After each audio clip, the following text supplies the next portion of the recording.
గోదావరి జిల్లాలలో సంక్రాంతి సంబరాలు స్టార్ట్ అయిపోయాయి అని ఎక్కడికక్కడ కోడి పందాలకు బరువులు సిద్ధం చేసేస్తూ ఉన్నారు అని పక్క రాష్ట్రాల నుంచి కూడా చాలామంది పెద్ద ఎత్తున ఇక్కడికి తరలి రానున్నారు అని ఇప్పటికే భీమవరం, తాడేపల్లిగూడెం, ఏలూరు, తణుకు, నరసాపురం ఎక్కడే కూడా ఒక హోటల్ కూడా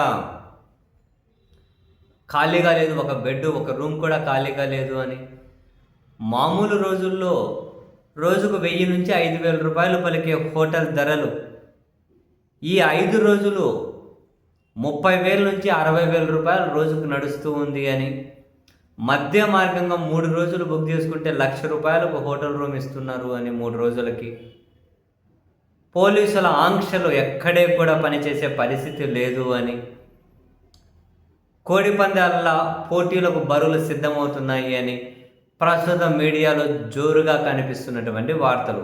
ఇవి చూడగానే నాకు అనిపించింది, అదేంటి, ఎవరైనా పుట్టినరోజులకు కోడి కోస్తేనే ఆ కోడి రక్తం చూసి కళ్ళు తిరిగి కింద పడిపోయే అంత సాత్విక మనస్తత్వం ఉన్న, అంత సున్నిత మనస్తత్వం ఉన్న పాలకులు ఉన్నటువంటి ఆంధ్రప్రదేశ్ రాష్ట్రంలో కోడిని కోశారు అని నడి రోడ్డు మీద నడిపించుకుంటూ వెళ్ళి శిక్షించే పోలీసులు ఉన్నటువంటి రాష్ట్రంలో కోడి పందాలేంటి, దానికి బరువులేంటి, ఇంత సున్నితమైన పాలకులు అవన్నీ చూస్తూ ఉంటారా? 3 రోజులకు హోటల్ ఒక రూమ్ బిల్లు 1,00,000 రూపాయలు ఏంటి, అప్పుడే హోటల్ రూమ్లన్నీ ఫుల్ అయిపోవడం ఏంటి, బరువులు సిద్ధమవుతూ ఉండడం ఏంటి? నేను ఒక్కసారిగా స్టన్నింగ్ గురయ్యాను. మన పాలకుల గొప్పతనం ఈ వార్తలు ప్రసారం చేసే వాళ్ళకు తెలిసినట్లు లేదు అని.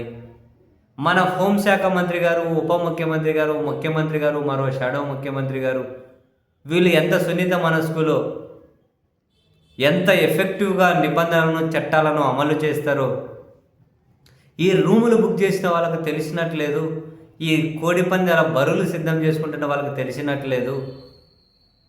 వాళ్ళకి ఇవన్నీ తెలిస్తే ఊరుకుంటారా? 3 రోజులకు హోటల్ రూమ్ బిల్లు వసూలు చేస్తే పాపం విలువలు అనే పుస్తకాలు యథేచ్ఛగా రాసే ఇంత గొప్ప నాయకులు ఊరుకుంటారా? ఇవంతా వర్కౌట్ అవ్వని నేనైతే చాలా బలంగా నమ్ముతూ ఉన్నా. కోడి పందాల బరులు సిద్ధం చేసుకునే వాళ్ళు వేస్టు, కోళ్ళు కొనకొచ్చుకునే వాళ్ళు వేస్టు, రూములు బుక్ చేసుకున్న వాళ్ళు వేస్టు. ఒక కోడికి కత్తిగట్టి పందెం ఎక్కడైనా జరిపినా మన పాలకులు తల్లడిల్లిపోతారు. ఈ సున్నిత మనస్తత్వం ఉన్న వాళ్ళు తట్టుకోలేరు.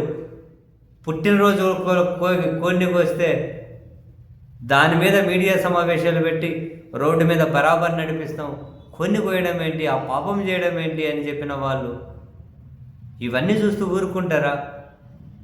మన పాలకుల గొప్పతనం వీళ్ళకి తెలిసినట్లేదు. మీరు చూడండి, రాబోయే 4-5 రోజులు ఎక్కడే కూడా ఒక కోడి ఇట్లా గాల్లోకి ఎగిరి గిచ్ అని చెప్పి కత్తితో ఇంకో కోడిని తన్నదు. ఎక్కడే కనుక మనకు కోడి పందాల బరి అనే ఫోటోలు కనపరవు. ఇందులో ఎక్కడే కనుక ప్రముఖులు కనిపించరు. ఇట్లా కోళ్ళు పట్టుకొని పందాలను బరిలోకి దించే ప్రముఖుల ఫోటోలు కనిపించవు. మీరు ఇవేమీ కనిపించవు. ఎందుకంటే నాకు మన పాలకుల మీద నమ్మకం ఉంది. మరీ ముఖ్యంగా కోడిని కోసారు పుట్టినరోజు కానీ నడి రోడ్డు మీద పోలీసులతో నడిపించి తీసుకెళ్ళిన ఈ పాలకుల మీద, ఈ వ్యవస్థల మీద నాకు ఖచ్చితంగా నమ్మకం ఉంది. కాబట్టి సో అటువంటివి ఏవి జరగవని చెప్పి నేను అనుకుంటూ ఉన్నా. చూద్దాం మరి ఇంకా ఏమో.